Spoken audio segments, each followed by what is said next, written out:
And then the court will actually, according to the court, will take them out of there and bring them to court. But if at any time the city has a majority of murderers in the city, what's the law of that city? Would that city be invalid to be an Ori Miklat or not? So, the city itself, the city that's Ruba Ratzchanin, the Ori Miklat, that majority of them are murderers. What's the status of such a city? So the Gemara says, Amar Rabbi Elazar. Rabbi Elazar says, it's on Yudam at base 10b, about 6 lines before the wide line, the big wide lines on the page, so about 10 lines on the bottom. A city that the majority of the city are murderers, the city will not act as an Ori Miklat. It will not protect the Rotzeach who killed unintentionally, who generally runs to this city of refuge. This is not a city of refuge. It's invalid to be a city of refuge. Shinema, and the Gemara says, there's a pasuk, we learn from a pasuk in Yeshua. The Dibe Bo'ozne Zikneir Estevarav, the guy who killed unintentionally will speak to the ears of the elders of the city. He will speak about his situation. He will speak about his situation that he's coming into the city. He tells the elders of the city of the Ori Miklat. The Ori Miklat city, as we said, these were cities of the Leviim. And he would go and he would tell them why he's here. I'm coming in. I want to come to the city. I want to come to the city. I want to take refuge in the city. And, he's going to tell him his circumstance, what his situation is.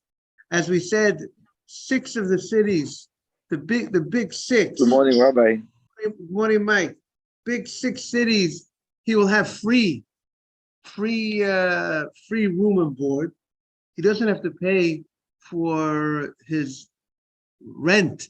When he goes to the 3 cities of refuge that were designated in Ever Yadein, on the east of the Jordan, the 3 cities that were designated in Eretz Israel, those 6 cities, he's free from paying rent. The other 42 cities of the Levium, he has to pay rent. But here, he will tell them why I'm coming to town. He will tell them his dvarav, his situation. So the Gemara says, the language is his dvarav. Mike, we are on Yudam Beis 10b. We are about 10 lines from the bottom of the page. The first word of the line is v'diber. Diber b'ozeh zikneir. And he's going to tell him what he did, what his situation is. He wants to come to town. He tells the elders of the town that I'm here because of you're entering a town. Were you coming to the town? What's the purpose? He says he killed Bishogeg. And it's something he talks about his devarav, his situation, it's something that's unique to him.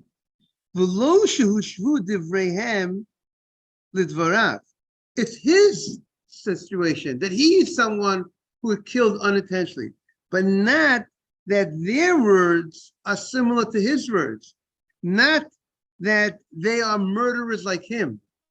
And the Gemara is saying the elders represent, we're talking about they're just a representation of the city, that if it's something that he's telling about his situation, but not that the elders, which represent the city, are having the same situation.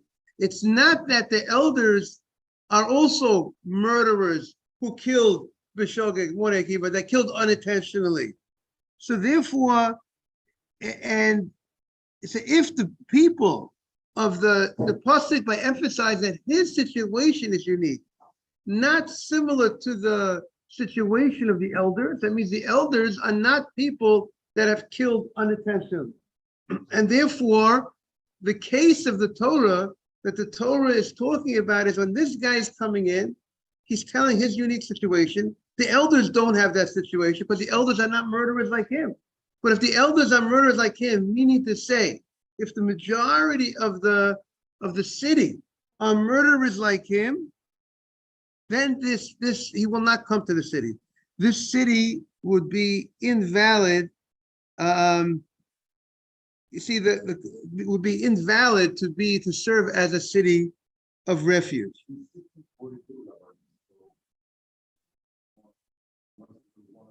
Right, but he comes to this city. He comes to this city. This is one of it's 48 cities total that could serve as Ari Miklat. But if any of these cities at any time have a majority of murderers, that city is disqualified. He has to go to a different city. If he wants to have a place of refuge, the city of refuge has to be a city, has to be a city that the majority are not murderers. Let's do a census, right?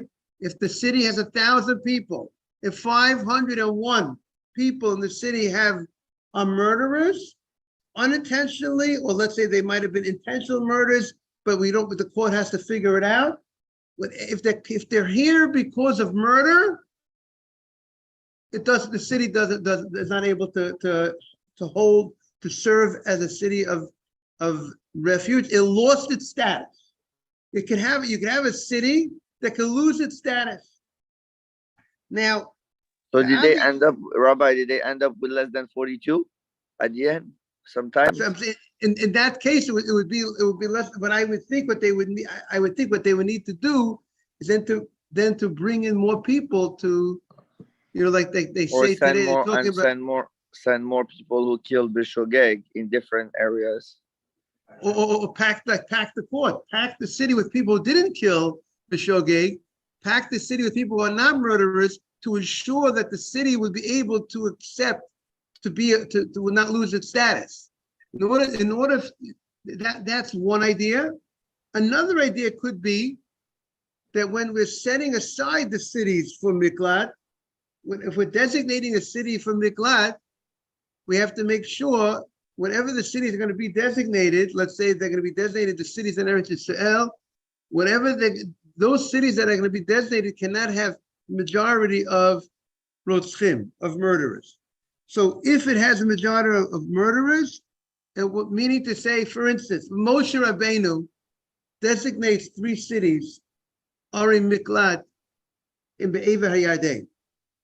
And when he designates those 3 cities, they can't have, it wouldn't work if they were going to go ahead and have majority of murderers. He will not designate a city that has a majority of murderers. That would not be a city that he could designate as a city of Miklat. It can't be a city that the majority of the people are murderers. And we could say a svara. What could be the logic? The logic is, as we all know, that this is the Gemara brings the Gezerah Dakosov. This is from the Pasuk. And by the way, the commentators, the Meforshim, have a question. Where do we see on the Gemara's limud? The Gemara learns this from the Pasuk.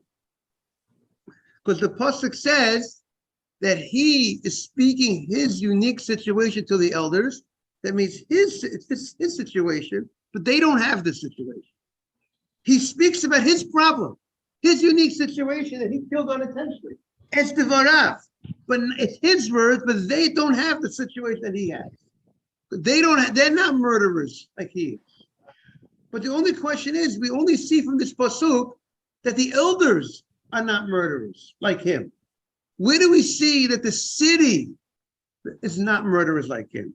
Where do we see from this pasuk that the majority of the city cannot be murderers? Maybe we only see that the elders can't be murderers because it says he speaks his words to them. And therefore, since he's speaking his words to them, it's his unique situation, but they don't have the situation. But maybe the city itself does have the problem that he has. So how do we see that the majority of the city cannot be murderers? The only thing we see from the pasuk is that the elders, rabbis, the court are not majority murderers. So that's the question that I suggested a little bit before, that perhaps the rabbis are representative of the city. The rabbis, they're not just a leader of the Jewish community, is not just himself. He represents himself. When you're talking to the leaders, you're talking to the people. They represent the people. Therefore, the Gemara understands if when it says they don't have the problem, it's not they. It's not talking about they themselves, the rabbis. They, as the community, they are the community. The community doesn't have the situation. Perhaps that's what the Gemara understood, that the pasuk is teaching us, that the community doesn't have this issue of murder. The majority of the community. But I see in the Rabbi, comment, maybe when they say at devarav, maybe it means that everybody has a unique situation, and maybe that's what the pasuk maybe wants to say, because probably people are familiar with what a situation gets you out of being a murderer, right? So let's say you come up the ladder, you come down the ladder. It's two different situations. So maybe at devarav, the rabbanim of those cities, they were making sure that his devarav was specific and true to his situations, to his situation. Everybody has a situation. Everybody has a judgment. Why it's devarav? Devarav, it's his. Everybody has his own story. Right. Very good, Mike. But good point. But the Gemara is using this devarav to contrast his words to the elders, that he has the situation and they don't have this situation. He has this situation of murder and they don't have the situation of murder. But the Gemara is saying it's not just representative that the elders don't have the situation of murder. The city doesn't have the situation of murder like he has. The majority of the city doesn't have the situation. That's how the Gemara is. But you just have to hear what we're saying here. It's clear that the Gemara is using the elders don't have this problem, they represent the majority of the city. And if they don't have the problem, it means, in other words, it means to say the city doesn't have this problem. The majority of the city doesn't have this problem. You understand what I'm saying? The majority of the city are not murderers. It's Dvarav. This guy is the murderer. But the majority of the city doesn't share the similar situation. Is that clear? I see. Now, I see that in the commentary over here, they quote the Aruch HaShulchan. He explains the Gemara the following. When the Rotzeach, and this will address Mike's point about his situation, what is he saying? What is he telling? What is it Mike was saying? Is he talking about going down the ladder, up the ladder, and all that? Aruch HaShulchan says, the guy who killed unintentionally, when he comes to the city, he wants to enter the city. He's mevakish rachamim. He comes to the city and he asks for mercy. They should let him into the city because he did not kill the mezid. He did not kill intentionally, he killed the shogeg. That even though we said before, originally, even the people that killed the mezid would run to the Ari Miklat first. So there are those that say that the guy who killed intentionally, if there's witnesses and warning, we lock him up. We don't just bring him into some say that when we say b'meizid, the guy who killed intentionally runs to the city of refuge means a guy who killed intentionally, but there was no warning. Or the guy was grossly negligent. But the guy who killed cold-blooded murder in public with witnesses and warning, he's not going to the city of refuge. We're locking him up. We're putting him under lock and key, such a guy like that. Or the other idea is he's asking for permanent refuge until the Kohen Gadol dies. He's saying, I am telling you, I did it unintentionally. I want to come and stay here permanently. Now we said the court's going to deal with it. The court's going to take him out. So, and to have a court case. So he's coming and he's saying that I killed unintentionally. So if the majority of the city were people who killed, who were murderers, he does not need to go ahead and ask them to please take me into the city. I killed unintentionally. They're all like him. This is what the city's all about. They're all like him. They all killed unintentionally, most of them. So therefore, he wants to say that the pasuk is talking about a situation, obviously, when the majority of the city are not like him. Because if they're like him, he doesn't have to say anything.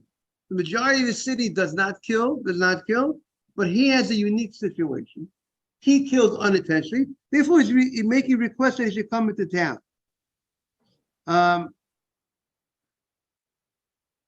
But I'm suggesting we don't need to come on to this idea. We could just say that the elders of the city represent the city. And therefore, if he has this problem, the city does not have this problem.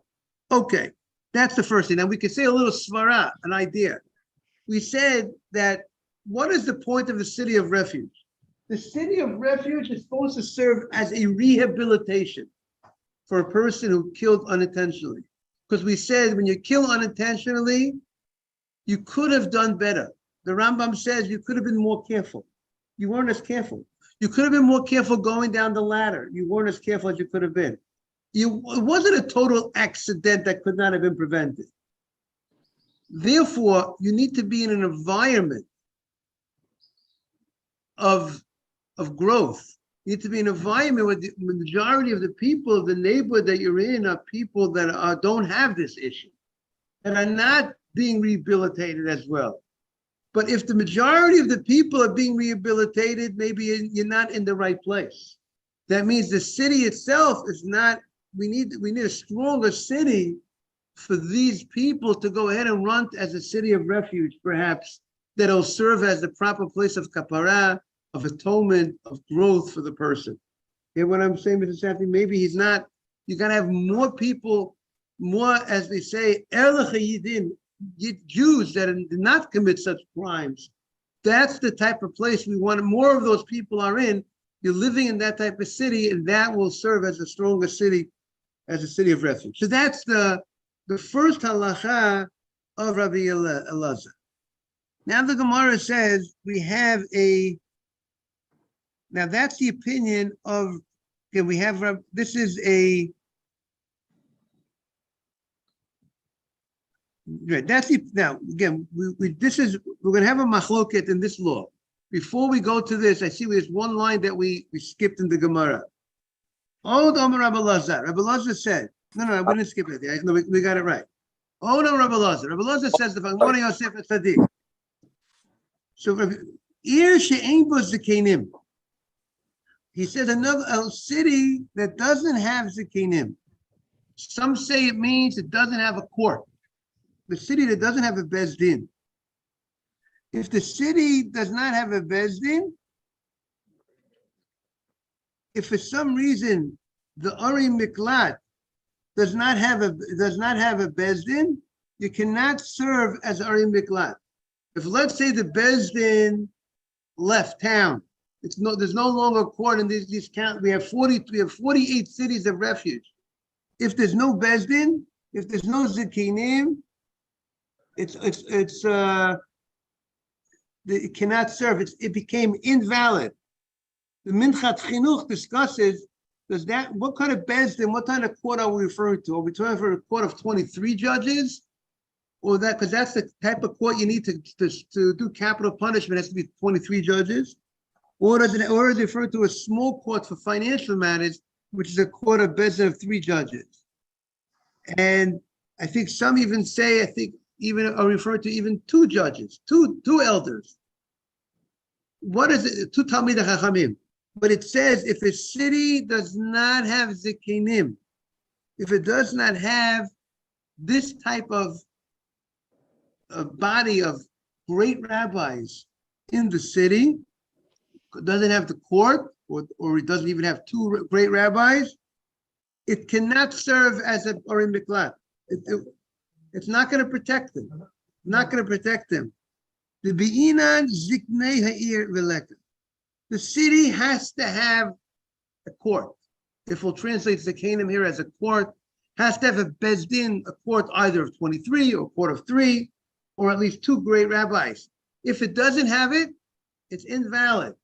That's not, again, we could say the same logic we said before. It's not going to serve as the proper rehabilitation place for this guy. The type of place it has to be a city with a court, with a Bezdin, and so on and so forth.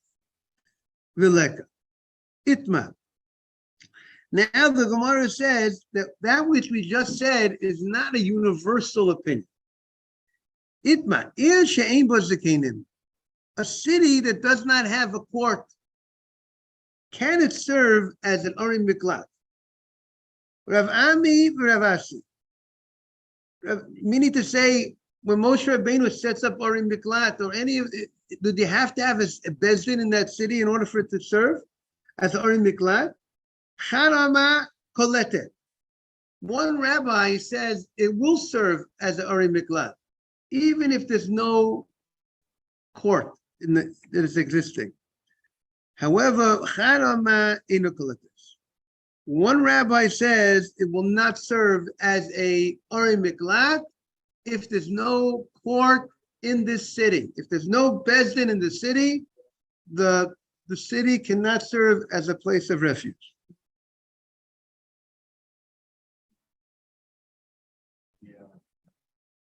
Murder. Very good. Mr. Safdie is asking, what does it have to do with the murderer? There are certain things we found that the Arim Miklat, we said, has to be a place has proper water, proper markets, you have to wrap, it has to be certain things that there's certain laws about an Arim Miklat. You're supposed to have signs headed showing you where to get to the Arim Miklat. So here there's a discussion in the Gemara. Is there a technical law? Does the Torah require an Arim Miklat to have a court as part of the town? Or if for some reason there's no court, the court left the town, they relocated somewhere else. It should be yes, Rabbi. It should be that there is. Does it lose its status? Meaning, because the Torah, when the Torah talks about Arim Miklat, it talks about the fact that he comes and he talks to the Ziknei Ha'ir. The pasuk says a guy comes and he talks to the elders of the city. So does that pasuk mean to indicate you must have elders of the city? Because meaning, if you look at the case of the Torah, Mike, you wanted to say something. I'm sorry. How are we gonna know if the guy is if he committed that? How are we gonna know if he's free or not? If he's not, if he doesn't get judged right away over there. Because the court where the murder took place, they're going to want who could call him out and tell him he has to come from the city of refuge. But the question is, does the city of refuge itself have to have its own court, even if they're not going to try the case? Because the Torah says that he talks to the Ziknei Ha'irahi. He talks to the elder. The pasuk in Yeshua. He talks to the elders of that city. So the pasuk in Tanakh is saying that there are elders of the city. There is a court that he's talking to. You hear what I'm saying, Mr. Safdie? The case of the Tanakh, when the pasuk in Yeshua describes the story of the guy coming to the city of refuge, it says he comes and he talks to the city of refuge. He talks to them about his situation. And who was he talking to? The elders of the city. So the pasuk is saying there is a court there. The question is this the fact that the pasuk says he talks to the court? Does that mean you have to have the court? And if the court is not there, it doesn't work.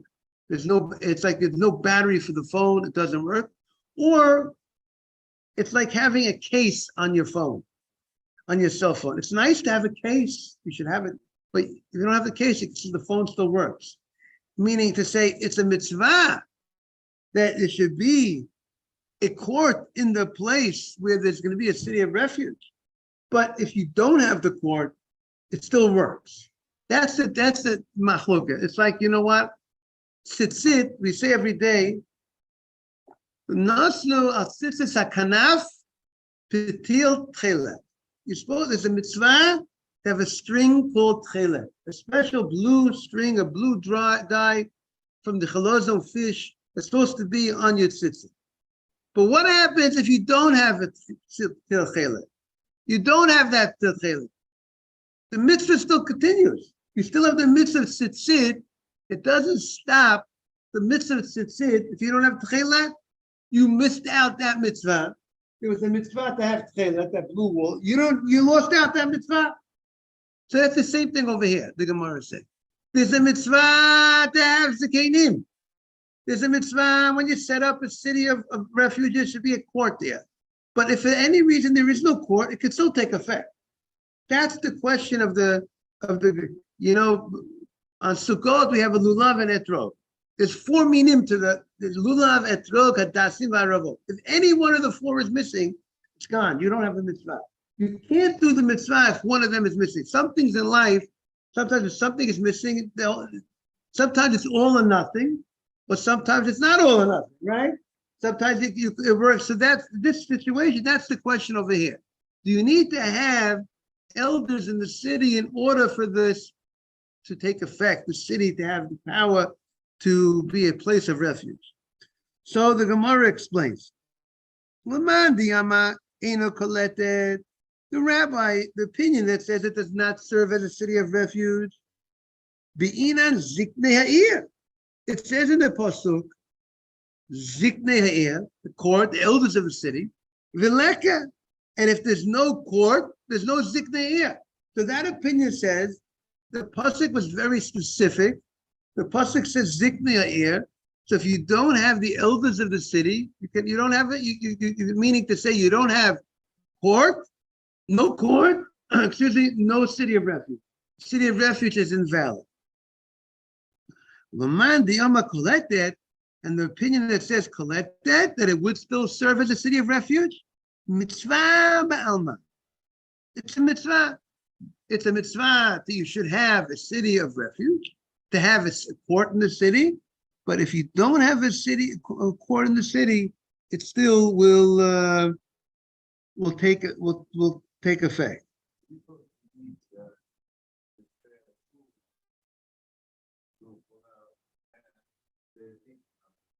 Right, so it's like Mr. Safdie said, like we said, you need certain cities need certain basic things. Every city needs a mikveh. And by the way, you should know that a city that has over a certain amount of people has responsibility to have a court. A court has to be supposed to be in such a city. But the question here is, for whatever reason, is the court is not serving there. Maybe they're supposed to be there, but they're not there. There's no court in the city. Every city should have a mikveh. What happens if it doesn't have a mikveh? Now we have to figure out, can you live in the city? You can't live in the city, right? But is it appropriate to live in a city that has no mikveh? Maybe you have to move out of the city. The fact that you're going to try, you have to know what the laws are. Obviously, person can't sleep with one's wife if she didn't go to the mikveh. It doesn't make a difference. But the question is, if it is to be a city of refuge, does it have to have a court in the city? Now the Gemara is going to say an interesting question regarding a ben soreh or moreh. We know there's a child, there's someone called a ben soreh or moreh. That's a child when he reaches 13 years old. If at that time, there's like a short window of time when he becomes 13, if he steals from his parents in order to buy meat and to buy wine, and he stole and he ate the wine and he ate the meat, and they warned him and the court punished him, and even after all the warning and after the court punished him, he still goes ahead and he continues in certain bad lifestyle. There's many laws discussing exactly what the case of Soreh Moreh.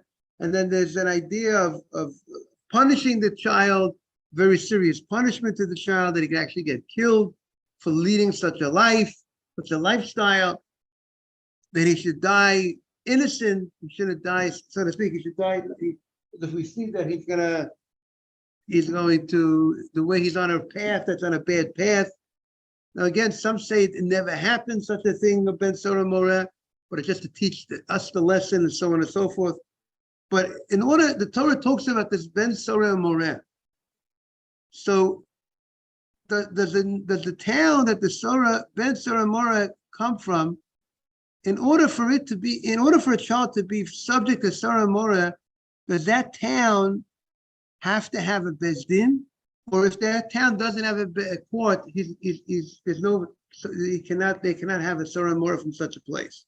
So we have a machloket. Shein bo zekinim, Rav Ami v'Rav Asi, Charama nase ben Surah Mora. He says, if the town doesn't have a court, the town that this kid comes from, the city that the kid comes from, that he's living this type of lifestyle, if they have no court, they could bring him to a court in a neighboring city, in a different city, and they will judge the case. However, one says, no, the kid is off the hook. There's no judging this kid if the town that he has no court. And according to the logic that we said before, okay, so it's going to be, we'll see how the Gemara is going to bring pasuk, but perhaps the meaning behind it perhaps is, if you don't have a court in the city that the guy acts this way, so he was not in a city that he didn't have the right chance, the child. Because he didn't grow up in a city, and maybe he didn't grow up in a city that had all the power of a Jewish city, which could have served as a greater deterrent, perhaps. The Gemara brings from the pasuk. The Gemara says, the one that says he does not become a ben Sorah Moreh, because be'inon zikneiro. Because the pasuk says about the ben Sorah Moreh, they take him out to zikneiro. They take him out to the elders of the town, of his city. That means, but if there's no elders of the city to take out his city, but the leka. So if there's no elders, so there's a technicality that this kid will not be subject to the laws of ben Sorah Moreh, because there's no rabbis, there's no court in the city that he comes from. And Lamandi Amma Naseh ben Sorah Moreh, the opinion that says that he is subject to the laws of Sorah Moreh, and we will take him out to another town to judge his case. Mitzvah ba'alma. It's a mitzvah ba'alma. What's the mitzvah ba'alma? The mitzvah ba'alma is that they're supposed to, in order that ideally there's a special mitzvah that there should be elders in the town that he comes from. But however, even if there's no elders in the town that he comes from, nevertheless, it still will be subject to the laws of ben Sorah Moreh. And it's also interesting by the ben Sorah Moreh, there's the idea of einenu shomea b'kolenu. It says that the child doesn't listen to our voice. There's an idea that the parents need to be on the same page. It's b'kolenu. The parents are united voice. You can't expect a child to listen to parents when each parent is telling the child a different story. When one parent is telling the child A and one parent is telling the child B, how do you expect a kid to listen to the parents? But it's einenu shomea b'kolenu. He's not listening to our voice. So it means to say that the parents have a united voice. They're giving off, they're presenting one thing. Parents have a right to disagree with each other. But when they talk to their kids, when they give over education to their kids, when they train their kids, they need to give over to their kids that they're united, they're on one page. I want to wish everyone a great day. All the best. Mr. Safdie says Rabbi. beautiful. Have a great day. There's not only said beautiful once, he said beautiful twice. Razak. Thank you, Rabbi. Mike got a big smile out of Mike for that, I'll tell you that. Okay, have a great day. Take care, Yosef and Thank Sadiq. you. Thank you very much. Shkoyach. Yes, Torah makes you happy, exactly. You know, there was a rabbi, they said to the rabbi, you're so happy, you must drink a lot. He says, I learn all the time, the rabbi says. So, how do you like that Gemara? I don't need to drink to be happy. Right? Just say, learn Torah happy. Is that a great Gemara or not? They said, you must drink a lot. Good line. Some people, they go on drugs to get happy. We don't need that. You need Torah, you get happy from Torah. It's good to hear that, Ryan, no?